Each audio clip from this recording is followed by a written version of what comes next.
नमस्कार दोस्तों, मैं राजीव आपके अपने यूट्यूब चैनल जीके महाकुंभ में स्वागत करता हूं। दोस्तों, एजुकेशन की सीरीज़ में आज हम लोग जो है शाम के 7:01 हो रहा है और जो है हम लोग देखेंगे आज के इम्पोर्टेंट क्वेश्चन को। शिक्षा आयोग, जिसको जो है कोठारी आयोग के भी नाम से जाना जाता है, इनका पूरा नाम की अगर मैं बात करूं तो इनकी पूरा नाम जो है दौलत सिंह कोठारी इनका नाम था। और इन्होंने अलग अलग सुझाव अलग अलग क्षेत्रों के हिसाब से दिए थे, जैसे परीक्षा प्रणाली में क्या वर्क करना था, मूल्यांकन में किस तरीके से क्वेश्चन वगैरह के टॉपिक जो है बनाने थे। तो इसकी स्थापना की मैं बात करूं तो इसकी स्थापना जो है 14 जुलाई 1964 को की गई थी। और इन्होंने अपने रिपोर्ट जो है, इसकी स्थापना तो 1964 में की गई थी और इन्होंने अपने रिपोर्ट जो है 1966 में सौंपे थे गवर्नमेंट को। और ये राजस्थान के से संबंध रखते हैं, दौलत सिंह कोठारी। तो चैनल को अधिक से अधिक शेयर कीजिए, वीडियो को जितने भी एजुकेशन के आपके हैं, और चैनल को अभी तक सब्सक्राइब नहीं किया है तो चैनल को सब्सक्राइब ज़रूर कर लीजिएगा और लास्ट में बताइएगा कि आपके कितने क्वेश्चन सही हो रहे हैं। तो चलिए देर न करते हुए शुरू करते हैं आज के इन क्वेश्चनों को। तो आज का पहला क्वेश्चन है, शिक्षा या कोठारी आयोग भी कहा जाता है इसको। शिक्षा आयोग के गठन की घोषणा भारत सरकार ने कब की थी? ऑप्शन आपके हैं 1967, 1962, 1964 या 1965। तो इसके राइट आंसर हैं 1964। जल्दी जल्दी मैं कराने की कोशिश करूँगा। आप लोग जो है अपने जो भी आपको आंसर आता है आप आंसर जरूर दीजिए। अगला प्रश्न है, कोठारी आयोग ने अध्यापक प्रशिक्षण के लिए क्या सुझाव दिए? अध्यापक के प्रशिक्षणों के लिए क्या सुझाव दिए? ऑप्शन आपके हैं, ए अध्यापक प्रशिक्षण को उन्नत किए जाए, विश्वविद्यालय शिक्षा के पाठ्यक्रम में प्रशिक्षण को स्थान दिए जाने, पत्राचार व अल्पकालीन शिक्षा को बढ़ावा दिए जाने, या उपयुक्त सभी। क्या है? ए बी सी डी बताइए। तो राइट आंसर है उपयुक्त सभी। अगला प्रश्न है, राष्ट्रीय पुनर्निर्माण के कार्यक्रम में मानव शक्ति के विकास को महत्व देते हुए आयोग ने प्रत्येक बालक के लिए कम से कम कितने वर्ष की निःशुल्क तथा अनिवार्य शिक्षा प्रदान करने का सुझाव दिया है? ऑप्शन आपके हैं 7 वर्ष, 8 वर्ष, 9 वर्ष या 10 वर्ष। तो राइट आंसर है 7 वर्ष। अगला प्रश्न है, पूर्व प्राथमिक शिक्षा के लिए आयोग का सुझाव क्या था? ऑप्शन आपके हैं, जिला स्तर पर पूर्व प्राथमिक शिक्षा विकास केंद्र खोले जाएं। ऑप्शन बी, पूर्व प्राथमिक शिक्षा का मुख्य उत्तरदायित्व निजी क्षेत्र पर छोड़ा जाए। ऑप्शन सी, पाठ्यक्रम प्रवृत्ति उन्मुख रखा जाए, या ऑप्शन डी, उपयुक्त सभी। बताइए। राइट आंसर उपयुक्त सभी। अगला प्रश्न है,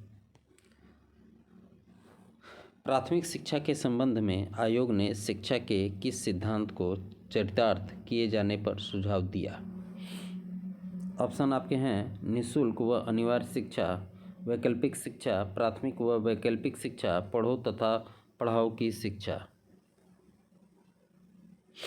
बताइए, प्राथमिक शिक्षा के संबंध में आयोग ने शिक्षा के किस सिद्धांत को चरितार्थ किए जाने का सुझाव दिया? ऑप्शन है निःशुल्क व अनिवार्य शिक्षा। Option A is correct. अगला है, माध्यमिक शिक्षा में सुधार के लिए आयोग का निम्न में से कौन सा सुझाव था? ऑप्शन आपके हैं, ए निम्न माध्यमिक शिक्षा में स्वचयन विधि से तथा उच्च माध्यमिक कक्षाओं में बाह्य परीक्षा विधि से प्रवेश दिया जाए। बी है, माध्यमिक छात्रों को व्यावसायिक विद्यालयों में प्रविष्ट किए जाने तथा नए माध्यमिक विद्यालय खोले जाएं। सी है, चयन का सिद्धांत तथा अनुभवन का सिद्धांत माध्यमिक कक्षाओं का क्रियाशील बनाने के लिए लागू किया जाए, या उपयुक्त सभी। तो राइट आंसर है उपयुक्त सभी। अगला प्रश्न है, आयोग की दृष्टि में शिक्षा के नवनिर्माण में किसका अत्यधिक महत्व है? ऑप्शन आपके हैं शिक्षा पद्धति, मूल्यांकन, निर्देशन, उपयुक्त सभी। बताइए। आयोग की दृष्टि में शिक्षा के नवनिर्माण में किसका अत्यधिक महत्व है? तो उपयुक्त सभी, ऑप्शन डी। अगला प्रश्न, कोठारी आयोग ने उच्च शिक्षा में प्रवेश के लिए किस नीति को अपनाने का सुझाव दिया? ऑप्शन आपके हैं चयनित प्रवेश नीति, अनुगामी प्रवेश नीति, चुनावी प्रवेश नीति, या संगामी प्रवेश नीति। राइट आंसर ऑप्शन ए चयनित प्रवेश नीति। अगला प्रश्न है, कोठारी आयोग ने प्रत्येक राज्य में कितने कम से कम कृषि विश्वविद्यालय खोलने का सुझाव दिया? ऑप्शन आपके हैं 1, 2, 3, 4। प्रत्येक राज्य में कम से कम कितने कृषि विश्वविद्यालय खोलने का सुझाव दिया? तो राइट आंसर है 1, ऑप्शन ए। अगला प्रश्न है, कोठारी आयोग ने निरक्षरता को समाप्त करने के लिए किस तरह की शैक्षिक सुविधाएं उपलब्ध कराने की सिफारिश की थी? ऑप्शन आपके हैं ए साक्षर शिक्षा, बी प्रौढ़ शिक्षा, सी अनवरत शिक्षा, डी शैक्षिक शिक्षा। तो राइट आंसर है प्रौढ़ शिक्षा, ऑप्शन बी। अगला प्रश्न, सत्य कथन इसमें चुनना है कि क्या सही है। तो ए है, आयोग ने व्यावसायिक पाठ्यक्रमों को रोजगार उन्मुख बनाने, तकनीकी पाठ्यक्रमों में सुधार करने तथा इंजीनियरिंग पाठ्यक्रमों में प्रत्यक्ष तथा प्रायोगिक कार्य को अधिक महत्व देने का सुझाव दिया। बी है, आयोग ने रोजगार के अवसरों तथा मानव शक्तियों की आवश्यकताओं के अनुरूप ही उच्च शिक्षा के प्रसार का करने का सुझाव दिया।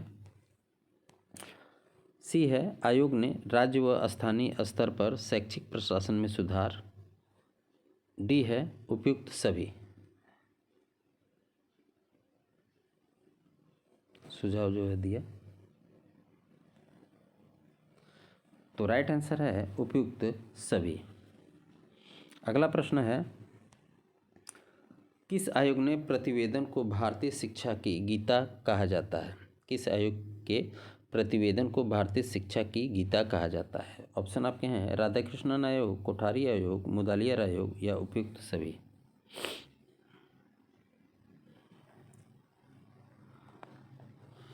तो राइट आंसर की बात करूं तो राइट आंसर है कोठारी आयोग, ऑप्शन बी। अगला प्रश्न है, शिक्षकों की आर्थिक, सामाजिक व व्यावसायिक स्थिति को समतल बनाने और प्रतिभाशाली तरुण व्यक्तियों को शिक्षण व्यवसाय के प्रति पुनः आकर्षित करने के लिए सघन एवं सतत प्रयासों की आवश्यकता है, यह कथन है। यह किसका है? ऑप्शन है मुदालियार आयोग, राधाकृष्णन आयोग, कोठारी आयोग, या राममूर्ति आयोग। तो राइट आंसर है ऑप्शन सी कोठारी आयोग। अगला प्रश्न है, अध्यापकों की व्यावसायिक शिक्षा को प्रभावपूर्ण बनाने के लिए उसे एक ओर विश्वविद्यालयों के साहित्यिक जीवन में और दूसरी ओर विद्यालय जीवन एवं शिक्षा संबंधी नवीनतम विचारों के संपर्क में लाया जाना परम आवश्यक है, यह कथन है। यह कथन किसका है? ऑप्शन आपके हैं राधाकृष्णन आयोग, कोठारी आयोग, मुदालियार आयोग, रामलिंगम आयोग। बताइए।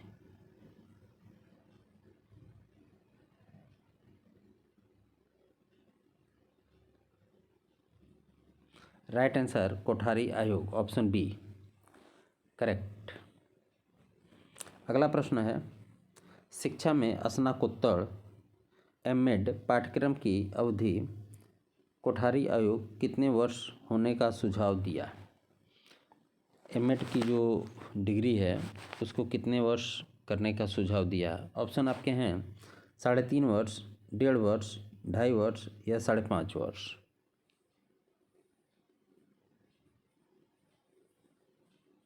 बताइए।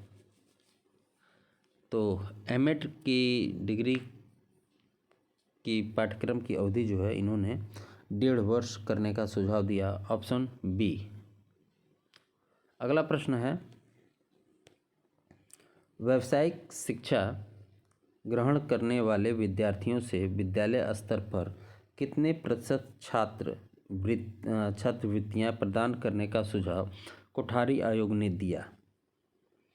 ऑप्शन आपके हैं 30%, 20%, 25%, 22%।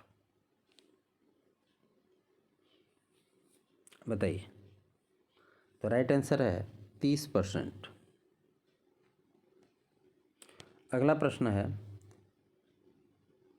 ऋण छात्रवृत्तियों की योजना को कैसे छात्रों के लिए क्रियान्वित किए जाने का सुझाव कोठारी आयोग ने दिया? ऑप्शन आपके हैं सामान्य शिक्षा प्राप्त करने वाले छात्र, व्यावसायिक शिक्षा प्राप्त करने वाले छात्र, पूर्ण शिक्षा प्राप्त करने वाले छात्र या उपयुक्त सभी। तो राइट आंसर है ऋण छात्रवृत्तियों की योजना को जो है सामान्य शिक्षा प्राप्त करने वाले छात्रों को जो है प्रोत्साहित करने के लिए किया गया था। आगे है, कोठारी आयोग ने निर्देशन का कार्य किस स्तर पर प्रारंभ किए जाने का सुझाव दिया? ऑप्शन आपके हैं प्राथमिक स्तर, उच्च स्तर, हाई स्कूल स्तर, प्राथमिक स्तर।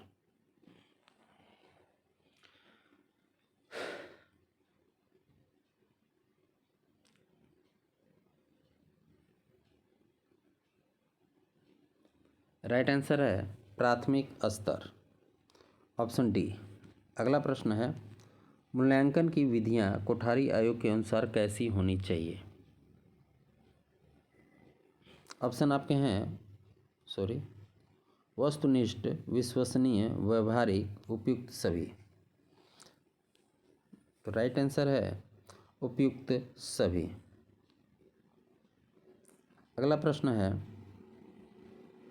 निम्न प्राथमिक स्तर पर मूल्यांकन का क्या उद्देश्य है? ऑप्शन आपके हैं ए, छात्रों की मूलभूत कुशलताओं में सुधार करना, बी, छात्रों की अच्छी आदतों का विकास करना, सी, छात्रों की अभिवृत्तियों का विकास करना, उपयुक्त सभी। तो राइट आंसर है उपयुक्त सभी। अगला प्रश्न है, उच्चतर माध्यमिक स्तर पर छात्रों की उपलब्धियों का मूल्यांकन करने के लिए लिखित परीक्षाओं के अलावा और कैसे परीक्षाओं का प्रयोग किया जाना चाहिए? ऑप्शन आपके हैं मौखिक परीक्षा, निदानात्मक परीक्षा, ए और बी दोनों सही हैं, या अभिक्षमता परीक्षा। ABCD करके ऑप्शन आप देते रहिए, बताइए। तो राइट आंसर है ऑप्शन सी, ए और बी दोनों, यानी कि मौखिक और निदानात्मक। अगला प्रश्न है, कोठारी आयोग के अनुसार क्षेत्रीय प्रादेशिक भाषाओं को कितने वर्ष परीक्षा की अवधि में विश्वविद्यालयों में शिक्षा का माध्यम बना दिया जाना चाहिए? ऑप्शन आपके हैं 8 वर्ष, 5 वर्ष, 10 वर्ष या 12 वर्ष।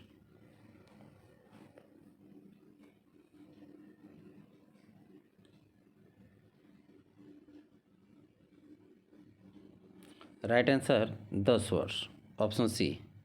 अगला प्रश्न है, कोठारी आयोग ने निम्न में से किन क्षेत्रों में विश्वविद्यालयों की स्वाधीनता का समर्थन किया है? ऑप्शन आपके हैं ए, छात्रों का चुनाव, शिक्षकों की नियुक्ति, बी, पदोन्नति एवं पाठ्यक्रम विषय, सी, शिक्षण विधियों एवं अनुसंधान के कार्य क्षेत्र, या डी, उपयुक्त सभी। तो राइट आंसर उपयुक्त सभी, ऑप्शन डी इज करेक्ट। अगला प्रश्न है, स्त्री शिक्षा की राष्ट्रीय समिति का गठन किसकी अध्यक्षता में किया गया? ऑप्शन आपके हैं ए दुर्गाबाई देशमुख, रेखा मेहता, मुदालियार आयोग या श्रीमती हंसा मेहता।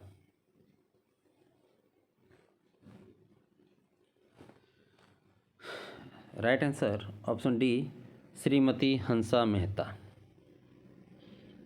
अगला प्रश्न है, कोठारी आयोग ने किस संस्था के माध्यम से संपूर्ण देश में पुस्तकालय योजना के क्रियान्वयन का सुझाव दिया?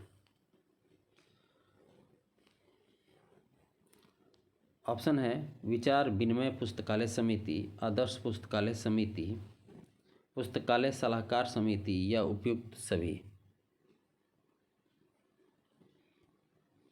तो राइट आंसर है पुस्तकालय सलाहकार समिति। एक चीज़ मैं आपको और बताना चाहूँगा दोस्तों, कोठारी आयोग ने पूरे विश्वविद्यालय के कुल बजट का ध्यान दीजिएगा, कुल बजट का 6.5 से 10% पुस्तकालय पे जो है खर्च करने का सुझाव दिया था। माफ़ करना। अगला प्रश्न है, आयोग ने वयस्क शिक्षा के संगठन एवं प्रशासन के लिए शिक्षा मंत्रालय द्वारा किस संगठन की स्थापना का सुझाव दिया?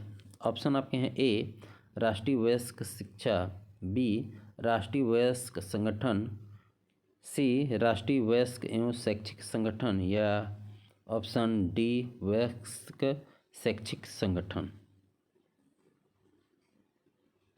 बताइए। तो राइट आंसर ऑप्शन ए राष्ट्रीय वयस्क शिक्षा परिषद। अगला प्रश्न है, आयोग ने विश्वविद्यालयों को वयस्क शिक्षा के प्रसार के लिए निम्न में से किस कार्य को करने का सुझाव दिया?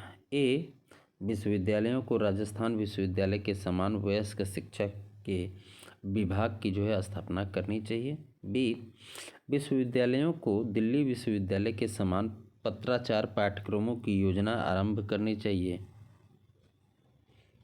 सी विश्वविद्यालयों को विभिन्न कार्यक्रमों का आयोजन करके वयस्कों के आर्थिक, शैक्षिक, सामाजिक एवं सांस्कृतिक विकास में योग देना चाहिए या उपयुक्त सभी। तो राइट आंसर उपयुक्त सभी। अगला प्रश्न है, कोठारी आयोग ने प्रत्येक राज्य में कम से कम कितने कृषि विश्वविद्यालय की स्थापना का सुझाव दिया? ऑप्शन है 5, 1, 3, 4। तो राइट आंसर ऑप्शन बी 1। अगला प्रश्न है, आयोग ने कितने प्रतिशत छात्रों को छात्रवृत्तियां दिए जाने का सुझाव दिया? कितने प्रतिशत छात्रों को जो है छात्रवृत्ति देने का सुझाव दिया? ऑप्शन है 15%, 12, 10 या 25। तो राइट आंसर है 25% छात्रों को जो है छात्रवृत्तियां देने का सुझाव दिया। आगे है, कोठारी आयोग ने कृषि कॉलेजों का कितने वर्ष के पश्चात विश्वविद्यालय अनुदान आयोग तथा कृषि अनुसंधान परिषद द्वारा संयुक्त निरीक्षण करने का सुझाव दिया? ऑप्शन है 5 वर्ष, 7 वर्ष, 3 वर्ष, 1 वर्ष। राइट आंसर है 5 वर्ष। अगला प्रश्न है, आयोग ने इंजीनियरिंग की शिक्षा के संबंध में निम्नलिखित में से क्या सुझाव दिए थे? ए इंजीनियरिंग के जो कॉलेज उच्च स्तर की शिक्षा नहीं प्रदान कर रहे हैं उनमें या तो सुधार किए जाने चाहिए या उनको बंद कर दिया जाना चाहिए, बी इंजीनियरिंग की शिक्षा के प्रचलित पाठ्यक्रमों में विशेषज्ञों के परामर्श के अनुसार संशोधन किया जाना चाहिए, सी इंजीनियरिंग की परीक्षा के संबंधित शिक्षकों को नवीनतम ज्ञान से संपन्न कराने के लिए ग्रीष्मकालीन संस्थानों की व्यवस्था की जानी चाहिए या उपयुक्त सभी। तो राइट आंसर इसका है उपयुक्त सभी। अगला प्रश्न है, आयोग ने पत्राचार पाठ्यक्रमों की व्यवस्था का सुझाव कैसे व्यक्तियों के लिए किया था? ऑप्शन है ए, अल्पकालीन शिक्षा से लाभ उठाने में असमर्थ है, बी, मध्यकालीन शिक्षा से लाभ उठाने में असमर्थ है, सी, दीर्घकालीन शिक्षा से लाभ उठाने में असमर्थ है, या डी, अंशकालीन शिक्षा से लाभ उठाने में असमर्थ है। The right answer option A, अल्पकालीन शिक्षा से लाभ उठाने में असमर्थ है। अगला प्रश्न है, आयोग ने वयस्क शिक्षा के अंतर्गत निम्नलिखित में से किस कार्यक्रम को स्थान दिया था? ए, निरक्षरता का उन्मूलन, बी, पत्राचार पाठ्यक्रम, सी, अनवरत शिक्षा, डी, उपयुक्त सभी। तो राइट आंसर है उपयुक्त सभी। अगला है, सत्य कथन इसमें चुनना है कि किसमें क्या सही है। ए, शिक्षा आयोग के सदस्यों में देश और विदेश के माने हुए विद्वान और सुलझे हुए मर्मज्ञ थे। बी, आयोग ने भारतीय शिक्षा का नख से सीख तक कायाकल्प करने के लिए अनोखे सुझाव दिए। सी है, आयोग के सभी सुझाव सागरभृत हैं, या डी, उपयुक्त सभी। तो राइट आंसर है ऑप्शन डी, उपयुक्त सभी। तो दोस्तों, हमारे जो है कोठारी आयोग हमारा ये समाप्त हुआ। इस तरीके से करके हम ये करके सभी टॉपिकों को देख रहे हैं। तो मिलते हैं अगले वीडियो में। शुभ रात्रि, ख्याल रखिए, धन्यवाद।